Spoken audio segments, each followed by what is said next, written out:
Arquitectura de la información. Se defiende la idea de que el autor que acuñó de forma definitiva el término tal y como lo conocemos actualmente fue Saul Gurman, arquitecto y diseñador gráfico estadounidense. Gurman es un arquitecto preocupado por cómo la gente interactúa con los entornos urbanos y cómo la información sobre estos entornos puede ser estructurada y presentada para que tenga sentido para los usuarios de esos mismos entornos. Y conectando con esa preocupación, introduce el término arquitectura de la información en el Congreso Anual del American Institute of Architects en el año de 1976. En 1997, Saul Gurman escribe un libro que titula literalmente Information Architects. En este libro, consolida la idea de que la misma manera en que el arquitecto dedicado a la proyección de edificios organiza y estructura elementos para crear entornos que puedan ser utilizados por sus habitantes, el arquitecto de la información debe organizar los ítems de información para favorecer su uso. El año de 1998 fue clave para la difusión del término y la disciplina. Después de aparecer en 1997 el libro de Gurman, en 1998 se publica el libro de Peter Murville y Louis Rosenfeld, titulado Information Architecture for the World Wide Web, que se convierte en un éxito editorial y en el punto de arranque de toda la literatura académico-profesional sobre el tema, que fue apareciendo en los años sucesivos.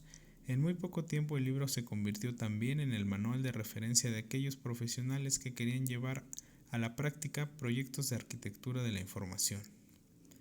En una definición propuesta por el extinto The Information Architecture Institute, se puede decir que es el arte y la ciencia de la organización y rotulación de sitios web, intranets, comunidades en línea y software para promover la usabilidad y facilidad de encontrar información, mientras que el arquitecto de información se convierte en la persona que crea la estructura o mapa de la información que permite a otros encontrar sus propios caminos al conocimiento, según palabras de Gurman. La arquitectura de la información como ciencia se sustenta en tres pilares esenciales: el contexto en el que se desarrolla, el contenido que alberga y los usuarios que visitan y consultan. El contexto se refiere al contexto organizacional del cliente, y cada organización presenta unas características propias que pueden afectar al desarrollo de la arquitectura de la información. Así, entre otros rasgos característicos, cada organización persigue unos objetivos determinados.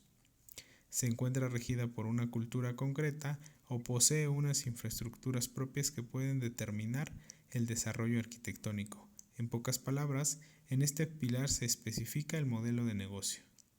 El contenido albergado es otra de las variables críticas para el desarrollo y su implementación. En este caso, factores como la autoría, la propiedad intelectual, el formato, la estructura, los metadatos que los describen, el volumen o el grado de dinamismo que presentan estos contenidos deben ser tenidos en cuenta a la hora de planificar la arquitectura de la información.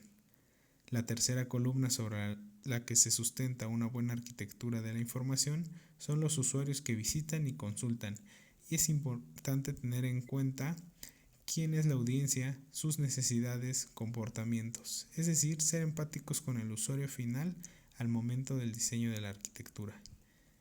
Teniendo en cuenta estos tres pilares sobre los que se sustenta, es importante destacar que la arquitectura de la información, en muchos de sus elementos, no es directamente observable por parte del usuario. En cierta manera, es una estructura invisible que se encuentra bajo o por detrás de esa fina superficie que puede apreciar el propio visitante o usuario cuando interacciona con el sistema. Pero aunque esto sea así, existe una serie de sistemas o estructuras que definen la arquitectura de la información. A estos sistemas o estructuras se les denomina componentes de la arquitectura de la información o estructuras arquitectónicas.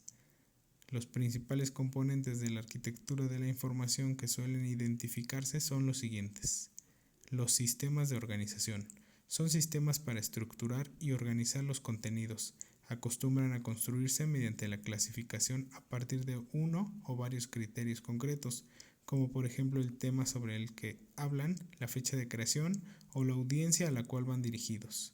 El sistema de etiquetado define y determina de una forma consistente y eficiente los términos utilizados para nombrar las categorías, las opciones y los enlaces utilizados en un lenguaje útil para los usuarios.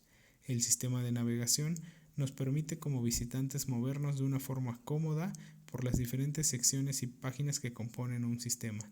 Ofrece un método de orientación para que los usuarios puedan ir de forma controlada de un punto a otro y sepan en cada momento dónde están y a dónde pueden ir. El sistema de búsqueda permite a partir de una estrategia de índices la búsqueda y la recuperación de información. Si alguna vez has intentado usar algo y pensaste, ¿dónde supone que debo abrir? ¿O dónde se supone que debo seguir? Esto no tiene ningún sentido. Estás encontrando un problema con una arquitectura de información.